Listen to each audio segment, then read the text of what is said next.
Assalamualaikum warahmatullahi wabarakatuh. Jumpa lagi teman. Yuk kita langsung aja ke bagian berikutnya. Tapi biasa, sebelum kita masuk ke bagian berikutnya, kita berdoa dulu ya.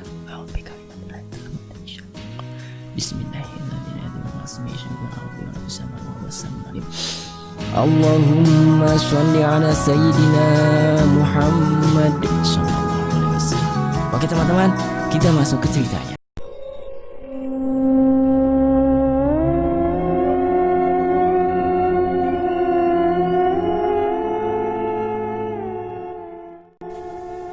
Malam itu Kang Bejo dan Kang Darso baru pulang dari desa Kedung Sono. Mereka baru saja menghadiri acara melean di rumah warga yang istrinya habis melahirkan. Jadi di kampungku ada tradisi melean. Setiap ada orang yang melahirkan, selama 5 malam berturut-turut warga akan berkumpul di rumah orang yang melahirkan itu, menemani tuan rumah begadang sampai pagi. Jadi tidak heran saat ada orang melahirkan, rumahnya selalu ramai setiap malam. Namun jeleknya, acara melean ini sering dijadikan ajang perjudian oleh warga yang suka judi. Dengan alasan untuk mencegah kantuk, mereka iseng-iseng bermain judi kartu dengan taruhan tentunya. Hal itu sudah menjadi tradisi. Dan saat itu perjudian emang belum sepenuhnya dilarang. Sebagian dari uang taruhan itu juga disisihkan untuk tuan rumah. Jadi secara tidak langsung si tuan rumah ini juga mendapatkan keuntungan. Meski harus menyediakan aneka hidangan makanan dan minuman untuk para tamunya. Yang namanya perjudian sudah pasti akan ada yang kalah dan ada yang menang. Bagi yang bernasib baik, mereka bisa pulang dengan kantong tebal. Sedangkan yang kalah terpaksa harus menyudahi permainan dan pulang dengan kantong kosong, ditambah dengan omelan panjang dari sang istri saat sampai di rumah.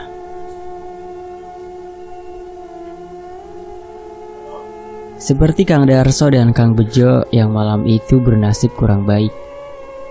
Baru jam 2 malam uang di kantong mereka udah ludes dijadikan taruhan.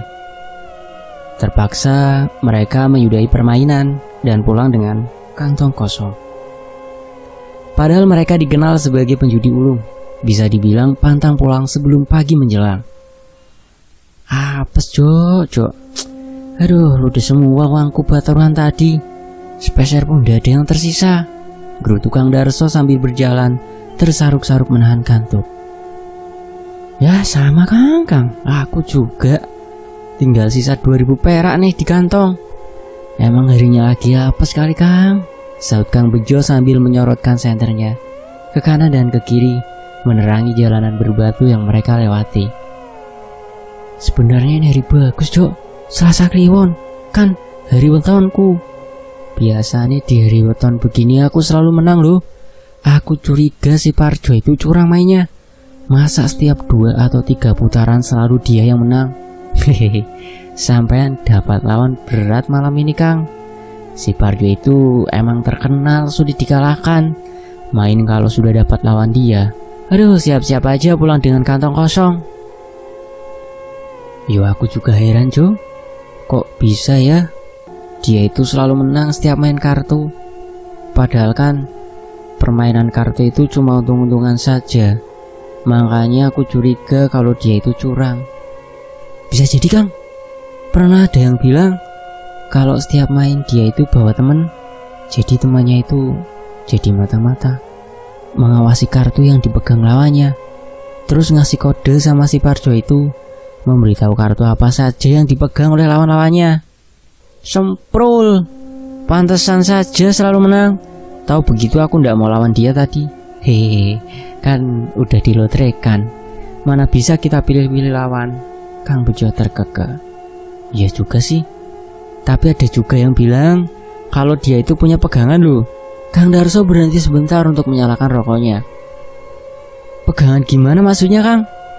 Ya pegangan, semacam jimat gitu, biar dia selalu menang kalau main kartu. Kabarnya dia pernah ke orang pintar buat dapat pegangan itu. Hah?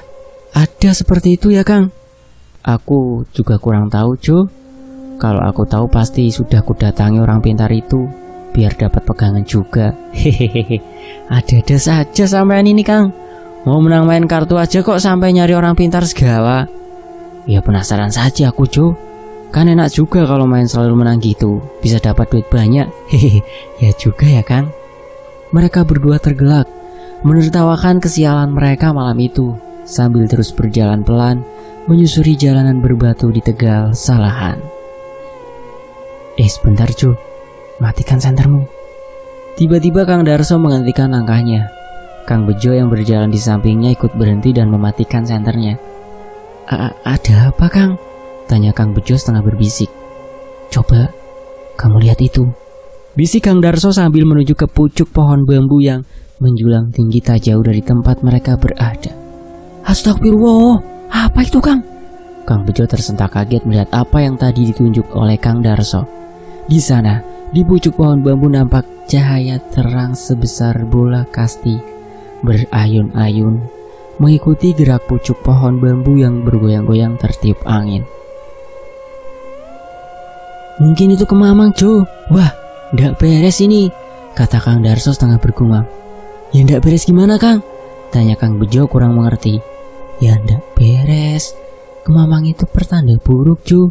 Kita ikuti saja kemana kemamang itu akan pergi. Mudah-mudahan saja ndak menuju ke desa kita. Wah takut aku Kang. Masa harus kita ikuti sih? Itu kan makhluk halus Kang. Kalau kita celaka gimana? Sudah tenang saja. Kita ikuti saja diam-diam dari kejauhan. Kalau sampai menuju ke desa kita, gawat Jo. Bisa-bisa ada warga desa kita yang akan celaka. Tapi Kang, lihat Kang, kemamangnya terbang. Kang Bejo tidak melanjutkan ucapannya. Saat melihat cahaya terang itu tiba-tiba terlihat melayang pelan dari pucuk pohon bambu. Awalnya cahaya itu melayang pelan, lalu melesat cepat turun dan jatuh di tengah-tengah ladang milik warga. Kita lihat ke sana Jo, tegas Kang Darso sambil bergegas melangkah menuju tempat cahaya itu jatuh. Mau gak mau Kang Bejo mengikutinya, meski dengan langkah gemetar karena takut. Tadi sepertinya jatuhnya di sini Jo. Kang Darso celingak-celinguk memperhatikan sekeliling. Nggak apa-apa Kang. Kang Bejo menyalakan senternya dan menyorotkan ke sekeliling tempat itu. Coba-coba kita cari lagi. Aku yakin pasti tadi jatuhnya di sini kok. Kang Darso kembali melangkah pelan-pelan, diikuti oleh Kang Bejo yang masih menyorotkan senternya ke sana kemari. Kang, terdengar suara Kang Bejo gemetar. Apa? Tanya Kang Darso. Itu apa Kang? Kang Bejo mengarahkan senternya ke arah pohon sengon besar yang tidak jauh di depan mereka. Nampak di dahan pohon sengon itu sosok putih tergantung dan berayun-ayun dipermainkan angin. Itu kan pocong. Sontak keduanya lari tunggang langgang menerobos semak-semak yang banyak tumbuh di ladang itu. Tanpa memperdulikan ranting-ranting dan duri-duri yang tajam menggores kulit lengan mereka. Bahkan Kang Bejo melemparkan senternya dan berlari dalam kegelapan.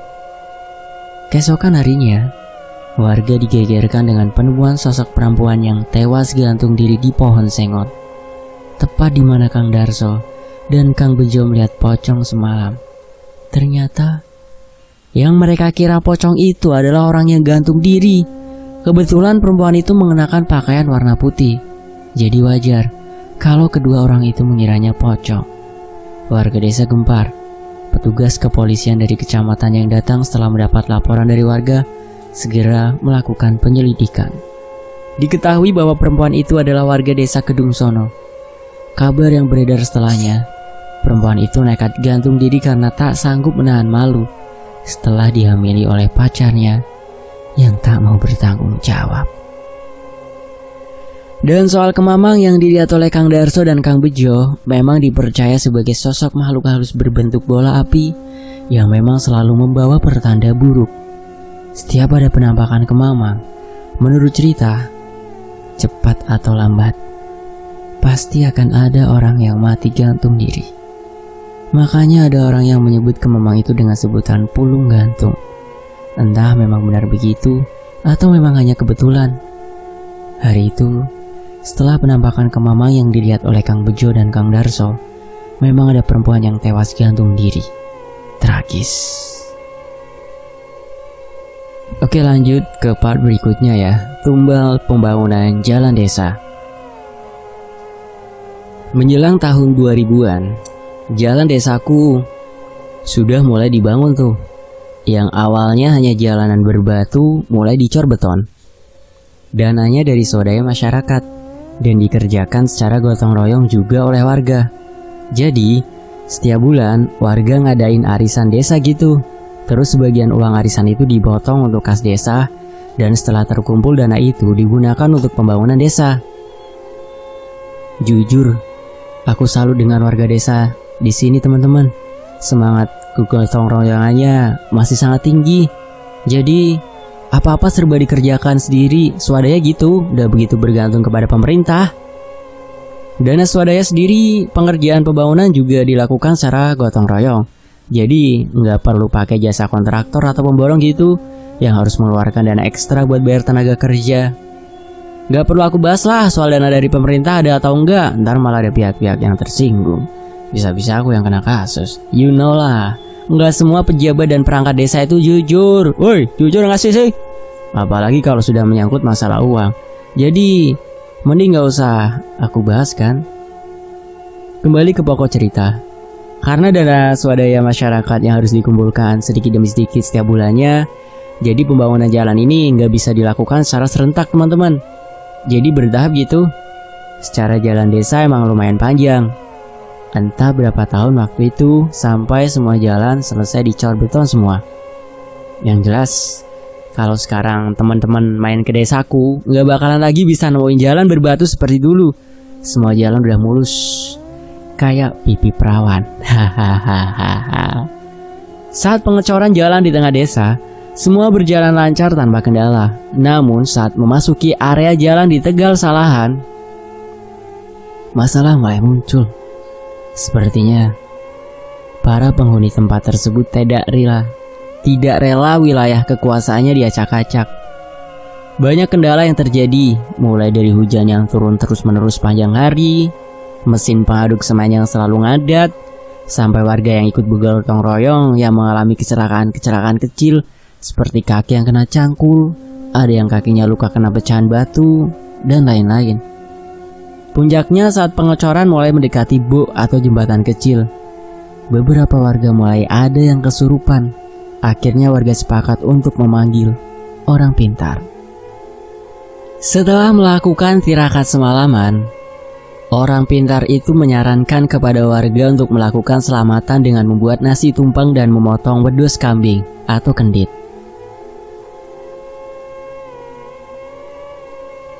Wedus kendit adalah kambing yang memiliki bulu belang yang melingkar di perutnya.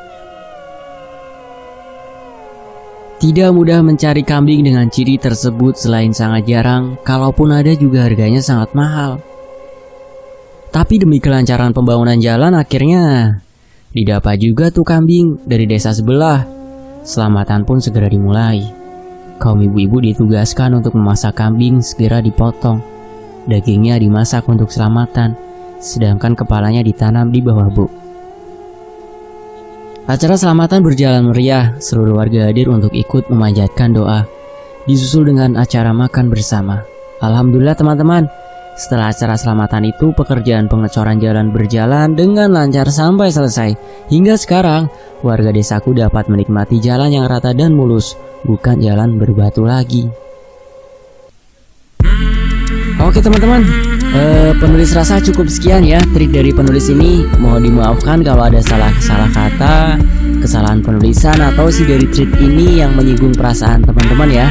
Dan sebenarnya masih ada beberapa kejadian mistis yang pernah terjadi di area Tegal Salahan tersebut, seperti kendaraan yang tiba-tiba mogok atau nyungsep ke sawah gara-gara lupa membunyikan klakson saat lewat daerah tersebut, atau pengantin baru yang pernikahannya tidak langgeng karena sebelum 35 hari setelah pernikahan sudah berani lewat di jalan tersebut.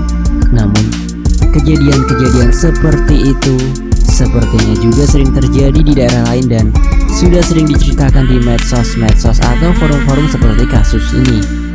Jadi aku pikir akan terasa membosankan kalau aku ceritakan kembali. Aku ucapkan banyak terima kasih ya buat teman-teman semua yang sudah siap mengikuti tweet sederhana ini. Juga buat semua reputasi dan komentar-komentar yang sudah teman-teman berikan. Sampai bertemu lagi di tweet selanjutnya. Insya Allah akan segera penulis update dalam waktu dekat ini. Akhir kata, penulis mohon undur diri. Sekali lagi terima kasih, dan saya sebagai admin Fakta Sejarah mengucapkan terima kasih juga ya buat Mas Indra dan teman-teman yang udah nyaksiin kisah yang saya bawakan di sini. Oke? Dan wassalamualaikum warahmatullahi wabarakatuh. Sampai jumpa di kisah lainnya. Tetap di Fakta Sejarah.